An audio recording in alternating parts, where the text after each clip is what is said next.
Uma menina curiosa que cai no mundo da fantasia. Uma menina com cabelo Black Power que tem muito orgulho da sua aparência. As duas de personalidades fortes. E uma obra que fala sobre o uso de recursos multimídia na educação. Esses são os assuntos do Clube do Livro de hoje. Então fique ligado, está no ar o Educação.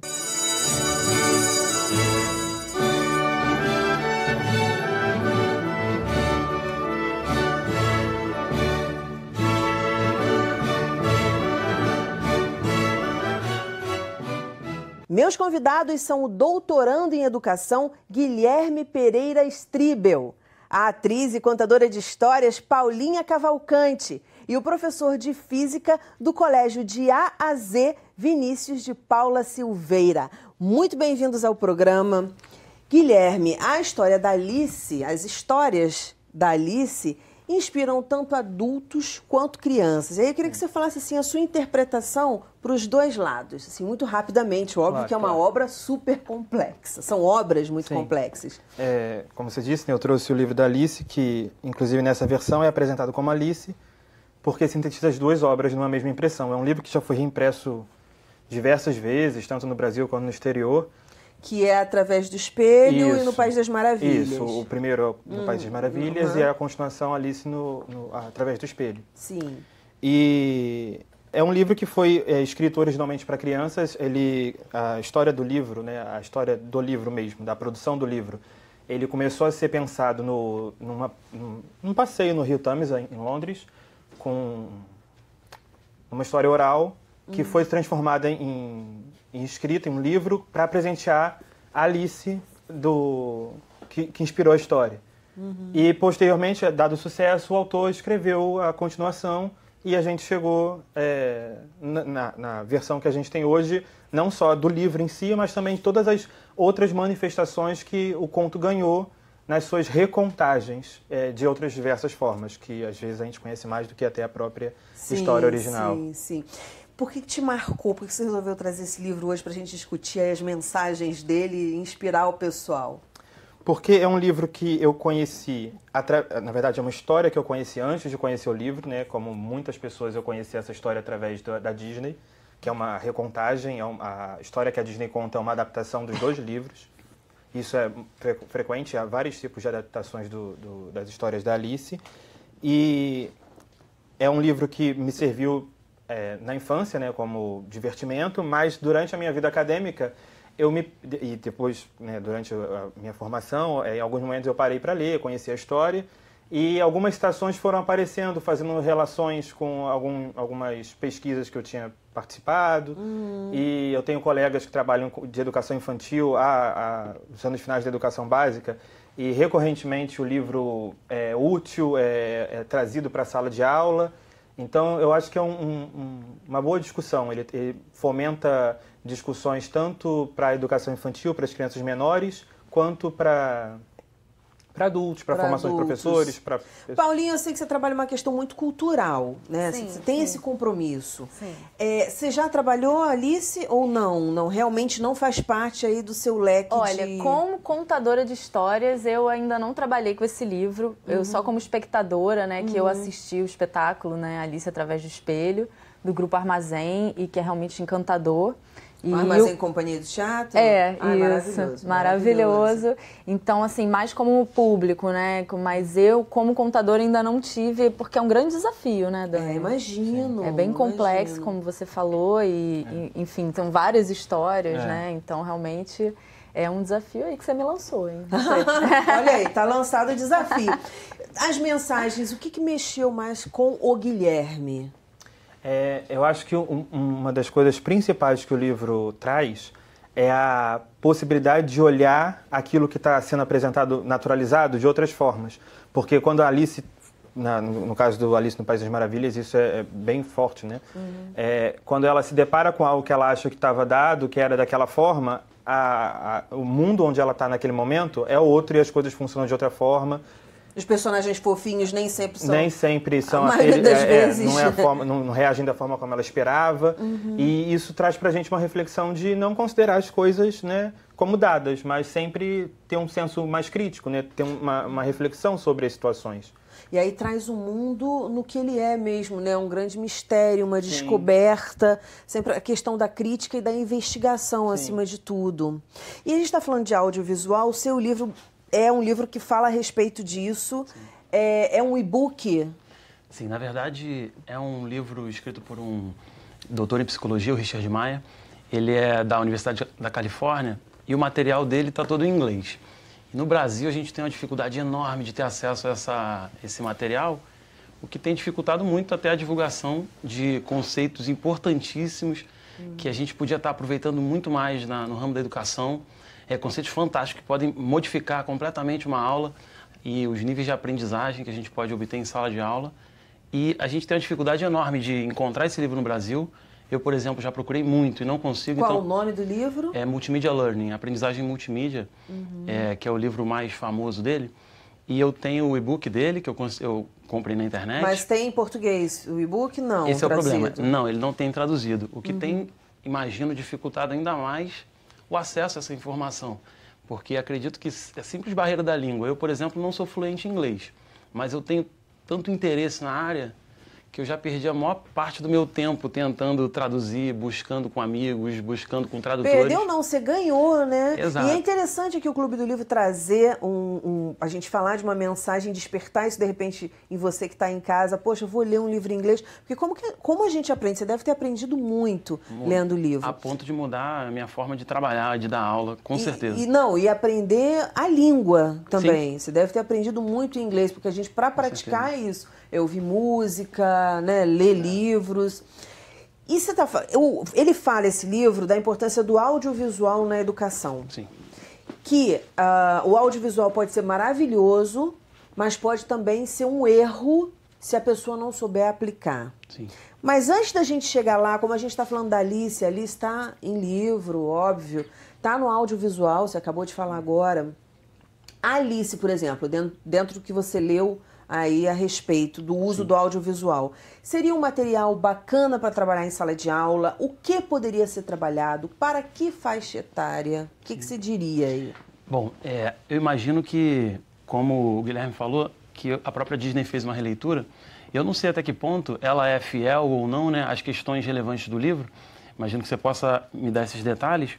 Mas eu imagino que se eu vou, por exemplo, trazer a temática do livro para a sala, a grande lição que o livro que eu trouxe traz para a gente é que as pessoas, elas aprendem mais com imagens e palavras do que se você só usasse as palavras ou só usasse as imagens. Então, na verdade, o livro fala sobre o impacto que você consegue causar, não só deixando uma aula mais legal, mais descontraída, mais dinâmica, não é isso. Ele fala que isso é capaz, quando você usa bem a relação de imagem e palavra, a gente pode elevar a aprendizagem. Pessoas aprendem mais e melhor com o recurso visual aliado ao áudio, ao sonoro, do que se fosse apenas apresentação de conteúdo. Então, com certeza, existe, com base na teoria do Maia, uma forma ótima, uma forma ideal de usar uma imagem na hora certa e do jeito certo para elevar os níveis de aprendizagem. Não só para as pessoas lembrarem do que você falou, mas também para aprenderem o conteúdo a ponto de aplicar isso em outras áreas da vida, por exemplo. Quais os exemplos que você poderia dar assim rapidamente? Claro, é uma obra, a gente não resume num programa, muito menos numa fala, mas assim, para dar de dica para o pessoal, o que seria, porque você falou de um momento ideal para apresentar a imagem. Claro. Que momento seria esse, assim, se você pudesse dar algumas dicas? Claro, o Maier, ele traz uma ideia de que multimídia não é só usar recursos de áudio e visual em sala. Ele fala que multimídia ele é baseado na forma com que as pessoas aprendem. Se o meu aluno aprende o que eu falo com base no que ele ouviu e no que ele viu, a informação passa a ser multimídia por isso. Agora ele diz que a forma com que o ser humano aprende, por exemplo, nesse momento agora, vocês estão vendo e me ouvindo. O cérebro é capaz de receber toda essa 100% dessa informação e tentar trabalhar com ela. Ele só não é capaz de processar 100% da informação. Então, segundo Maia, boa parte do que eu vou falar aqui vocês não vão lembrar, não vão perceber, porque o cérebro ele faz uma seleção. Ele fala, isso é importante, vou juntar e gerar uma aprendizagem em cima disso. Por isso que cada pessoa diferente acaba entendendo coisas diferentes do que você falou, porque ele não é capaz de guardar aquilo tudo. Onde que o audiovisual entra? Se na hora que eu vou explicar um conceito importante, eu explico para o cérebro, para a mente da pessoa, o que é importante naquela frase. Por exemplo, o Maier ele tem um princípio que chama de princípio de proximidade espacial e temporal. Parece simples, mas é bem interessante. Por exemplo, eu vou falar hoje sobre Alice no País das Maravilhas. O Maier disse que se eu deixar na tela escrito Alice e uma foto, e só depois falar sobre ela, as pessoas vão lembrar do que eu falei de alguma forma. Mas se eu, na hora que falo, ela surge, como o processamento ativo do cérebro trabalha na relação de audiovisual ao mesmo tempo, é importante que a fala esteja aliada ao processo visual. Então, enquanto eu explico um conceito que pode ser bem complexo, tenho certeza que as lições da Alice são bem subjetivas e bem complexas, a ponto de um recurso audiovisual ajudar muito. Então, imagina que eu vá explicar um conceito e, enquanto eu falo, o conceito surge na tela. O Maier testou. Como o processamento, como ele diz, é ativo, eu não só guardo as informações, eu pego e processo. Por exemplo, se eu falar sobre um gato agora, no caso da Alice, a hora que eu vou falar do gato, certamente, na hora que eu falo gato, uma imagem de gato surge na sua cabeça. Então, o que o cérebro faz, eu falei um monte de coisas aqui agora, mas vocês provavelmente selecionaram o gato e resolveram imaginar o que é um gato. Quem disse que era o gato que eu tinha que selecionar como palavra importante? E se na hora que eu falasse gato, surgisse gato na tela, isso com certeza ajudaria no processo cognitivo, na compreensão do que eu estou falando. Porque eu estou dizendo para cada indivíduo quais são as palavras importantes que devem se relacionar para formar um contexto, um conceito que às vezes é complexo. Mas a palavra gato ou uma imagem de gato? Aí que tá. O Maier diz que se eu falo gato e na hora surge um gato e está escrito gato, olha só que coisa, parece que a gente só está falando de gato. Só que eu disse, você leu e viu. Imagina que eu estou explicando um conceito difícil de física, por exemplo, e na hora que eu falo, ele surge como imagem e como palavra. Perfeito. Vamos fazer uma brincadeira aqui, que eu acho que vai ilustrar legal. Vamos parar um pouquinho aqui com a Alice, vou entrar no livro da Paulinha, a gente vai falar de conceitos, de mensagens. Enquanto isso, eu queria que Vinícius fosse pensando em alguma coisa para dar de exemplo para o professor, que a gente poderia trabalhar em sala de aula e recursos, enfim, que a gente poderia puxar daí. Fala um pouquinho do seu livro, Paulinha, então, mostra pra gente. Esse livro aqui é da Kilsan de Oliveira, foi escrito em 2013 e é realmente muito interessante em vários aspectos, né? Ele chegou na minha mão dentro de uma feira de livros de pessoas negras no Renascença, que é um clube de resistência negro já do Rio de Janeiro. E eu falei, filho, escolhe um livro. E aí ele escolheu esse, entre tantos ele falou, quero esse, Seu mamãe. filho? Meu filho. No mundo... O mundo... Não, é O Mundo no Black Power de Taió.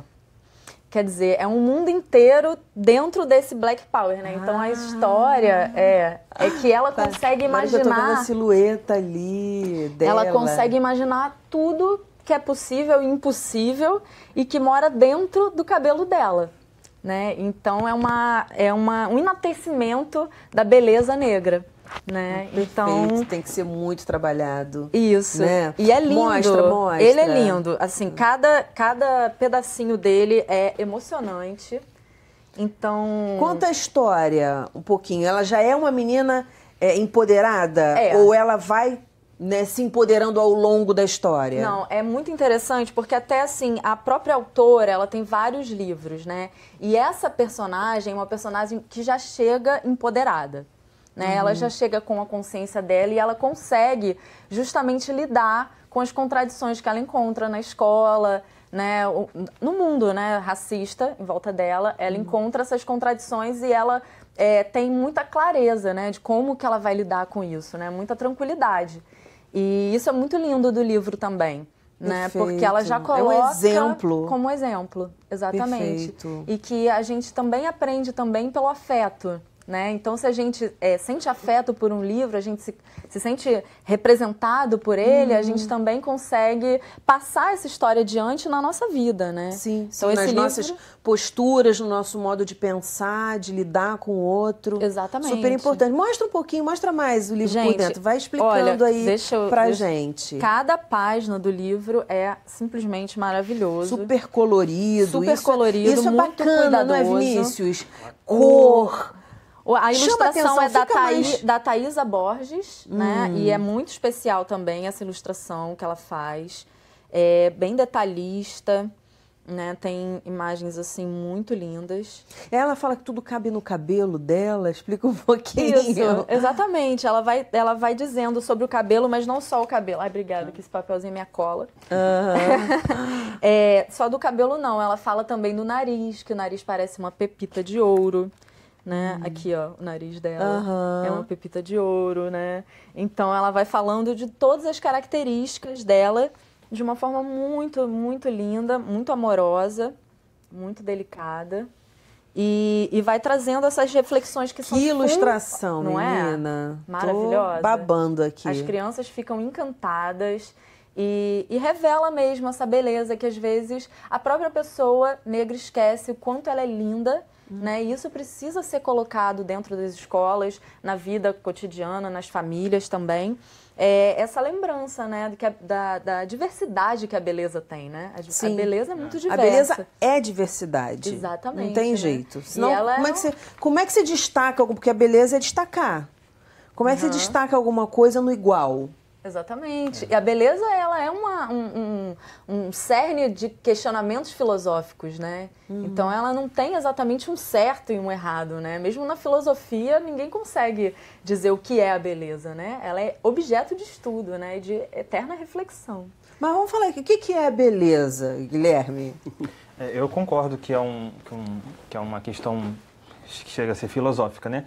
E que se constrói a partir de diversos parâmetros que a gente vai produzindo em nós mesmos durante a nossa vida. Com o passar do tempo, a gente vai modificando aquilo que a gente acha bonito a partir dos contextos que a gente frequenta, né? E eu gostaria de comentar sobre o livro específico, sobre esse livro específico, porque quando falaram comigo sobre vir aqui, o primeiro livro que veio na minha cabeça foi Menina Bonita do Laço de Fita.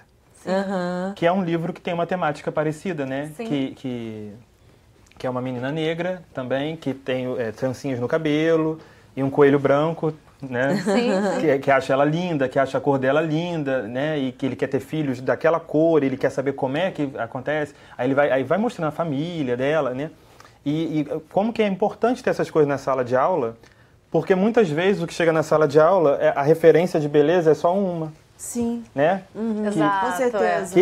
Assim, e que faz muito sentido lá na Inglaterra. Exatamente, na época que foi a gente está no Brasil, né? Exatamente. Então tudo tem que também levar em consideração esses Exatamente. Mas se a gente for né? pensar no contexto econômico, né, histórico, aí a gente consegue encontrar rapidamente justificativa para isso. E graças a Deus a gente está conseguindo mudar com trabalhos como o seu. Vinícius, conta para mim, como por exemplo, fazer um trabalho bacana em sala de aula, tendo em vista essa questão, a valorização do belo, e aí seja do belo na menina negra, no menino que é lourinho, no outro que é índiozinho, japonês, a outra com cabelo vermelhinho.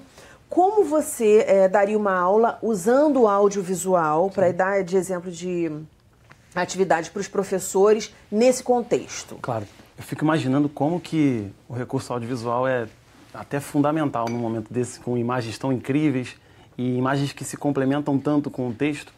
E eu fico imaginando que se o professor sentou e preparou uma aula sobre o livro, uma aula de literatura, eu imagino que ele não está ali só para contar a história do livro. Ele deve querer passar uma mensagem, talvez uma grande lição no final, ou que o livro queira passar. Agora, o que isso acaba virando, na maioria dos casos, quando um professor se propõe a usar um PowerPoint para explicar o que tem no livro? Eu vou chutar uma possibilidade. Deve entrar um template azul com uma linhazinha do PowerPoint já pronta no fundo e uma série de tópicos. O livro fala sobre a menina negra e o cabelo. Quando o PowerPoint, a aula, entra com uma sequência de tópicos, a gente está jogando o recurso audiovisual no lixo. O próprio Maier tem um princípio, chama princípio da redundância. Ele fala que a pior coisa que você pode fazer para explicar um conceito para alguém é escrever um texto no PowerPoint e ler o texto em sala. Enquanto as pessoas leem o texto, elas não vão prestar atenção no que você está falando. Enquanto quem está te ouvindo não vai conseguir ler o que está escrito. A sua leitura atrapalha a leitura do aluno. E enquanto ele lê, ele se complica na hora de entender o que você fala. Agora, o Maier diz que, e se na hora que eu falasse da menina negra, aparecesse uma menina negra, e quando eu fosse tratar uma questão de preconceito, a palavra preconceito estivesse lá. Mas o conceito a ser ensinado, ele é dito. E o conceito é reforçado pela palavra e pela imagem. Então, ele diz que nesse momento, o incrível é que a pesquisa do Maier, que é muito séria, ele não prova que as pessoas vão só lembrar, como eu falei, do que foi dito em sala. Elas são capazes de aprender o conteúdo e aplicar isso em outros problemas. Eu penso na importância que isso tem numa aula de literatura onde você quer passar um conceito de vida ali. E certamente o recurso entra não como uma lista de tópicos, mas como algo que vai fazer com que as pessoas lembrem e aprendam o que eu estou falando. Então isso não se aplica a uma aula de física e química apenas, né? Mas numa aula sobre vida, sobre conceitos de vida. E eu quero que as pessoas lembrem do que eu falei. E com certeza o recurso audiovisual entra nessa jogada. Se eu aproveitasse essas imagens incríveis, com palavras apenas, sincronizadas com o que eu digo, o Maier prova que mais pessoas aprendem, mais pessoas lembram. Isso acaba sendo útil para todos os ramos, né, que a gente Gente, isso é fantástico, porque o que eu já assisti de apresentação assim... É verdade. Que bota realmente no PowerPoint aquilo que está falando. E eu realmente, ou eu leio ou eu copio, que também tem essa, de copiar, pô, isso é muito interessante. E escutar o que o cara está falando ao mesmo tempo é complicado. E as várias possibilidades de mediação da leitura, né? Sim. Porque, assim, eu como contadora de histórias consigo reconhecer na sua fala, não li o livro do Maier, não conheço ele, mas consigo reconhecer na sua fala esses mecanismos, né? Que a gente não necessariamente se utiliza do audiovisual, né? Mas a gente utiliza recursos para se comunicar melhor, para conseguir com que o outro também apreenda, né, aquilo que a gente está falando, não só na aula, mas também usa a contação de histórias para transformar o livro numa outra coisa, né? E passar, né, essa informação. Quando você conta essa história, Paulinha, que transformações você já viu? Já viu alguma coisa assim que te impactou? Ou você ainda não teve essa oportunidade? De alguma menina que não sentia pertencimento, que não, vamos dizer assim, no seu próprio corpo, e que de repente você viu ali os olhinhos brilharem? Isso acontece muito quando, principalmente até quando eu tô em cena, independente até da história que eu tô contando. Esse reconhecimento acontece muito e eu percebo que os meus companheiros e as minhas companheiras que são negros e negras, quando a gente encontra com as crianças que conseguem se reconhecer, esse brilho no olhar ele surge, né? Independente até do conteúdo. E quando o conteúdo é voltado para essa direção, então a pessoa sente que a gente está falando diretamente com ela. Mas não só as crianças negras ou as crianças indígenas, mas as outras crianças, as crianças não negras, não indígenas, né, de várias outras etnias, também conseguem ver o valor que aquela cultura também tem. Né? Que como o Guilherme estava falando, às vezes uma cultura, por vezes no Brasil, uma cultura foi enaltecida, né, em detrimento das outras. Né? Então, quando a gente vai recuperando, parece até que hoje em dia é uma coisa até natural, né, a gente falar sobre isso, mas não é, é uma batalha antiga e já muito grande. Né? Então, agora a gente faz o AIO, Encontro Negro de Contadores de História, que já fazem 4 edições. Fantástico. Isso. E é maravilhoso também os questionamentos que a gente conversa lá a respeito, por exemplo, do Menina Bonita do Laço de Fita, que é um livro maravilhoso da Ana Maria Machado, que eu amo, uma grande escritora brasileira, mas que é branca. Né? Então a gente fica se questionando também. Quando você falou isso, eu pensei lugar de fala. Foi por isso que eu não trouxe. Na verdade, assim, não acho que esse livro tenha que cair em desuso. Eu tenho ele, o meu filho, que também adora esse, ele também adora esse do Menina Bonita e canta a música, eu conto também essa história. Mas é legal a gente saber também outras referências, né? Sim, de autoras negras que falam sobre meninas negras, porque já foram meninas negras, né, na escola. Exatamente. Então, a AIO tem várias consegue agregar pessoas de todo o Brasil, inclusive da África, e muitas escritoras e escritores negros e negras que estão aí com os livros lançados, né? Então... Pô, maravilhoso. Agora eu quero usar o exemplo, só porque eu gosto de falar. A gente aqui filosofa, a gente fala de prática, a gente fala de tudo no programa. Uma parte do livro, você falou da questão, acho que foi eu que falei da questão dos personagens bonitinhos, que na verdade fofinhos, que não tem uma personalidade fofinha. Queria que você desse um outro exemplo para a gente fazer a brincadeira com o Vinícius, mas o Vinícius falando de um erro. Além desse erro dos tópicos, se você puder falar algum outro erro, ou assim um grande acerto, que com certeza vai dar certo se o professor lançar a mão, para deixar você à vontade. Tá bom. Fala de alguma mensagem desse livro, das obras sobre a Alice, que tenha impactado também você em relação a valores, porque eu sei que é uma obra que fala muito de valores. Sim.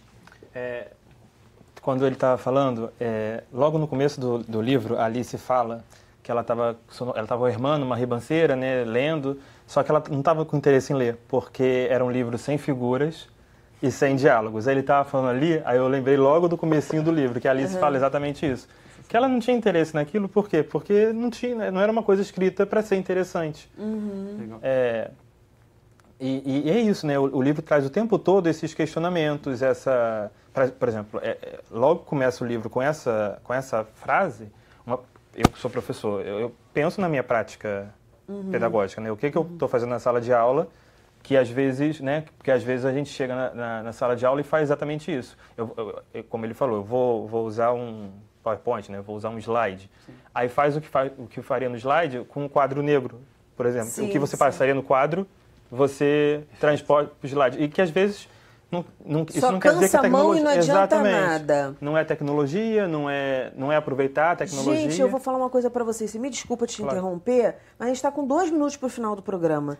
Então já vamos partir aqui para o Vinícius. Não deu para ele te dar um recorte, mas fala dá umas dicas aí no final do programa pro pessoal. O que fazer, o que não fazer durante a aula, usando o recurso multimídia. Claro, o Guilherme tocou num ponto muito interessante, porque quando surge uma tecnologia nova, a gente quer usar para o bem da educação.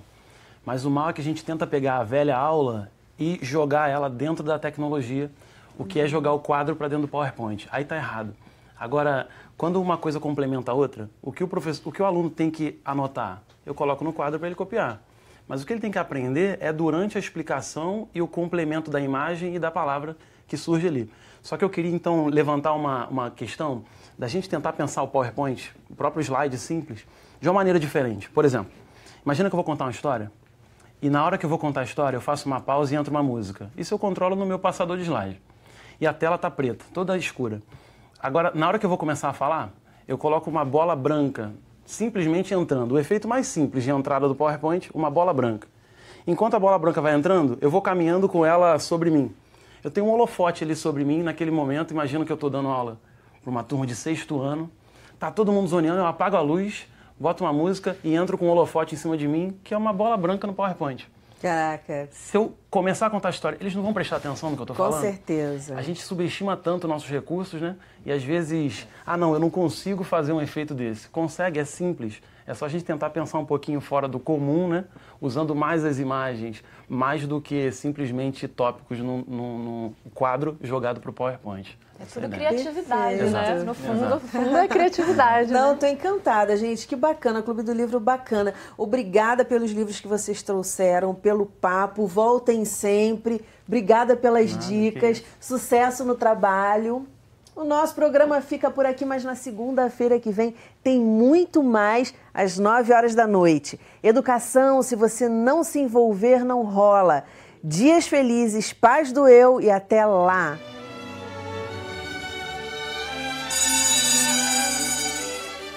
Havia um orador que a todos encantava com a sua aura de bondade.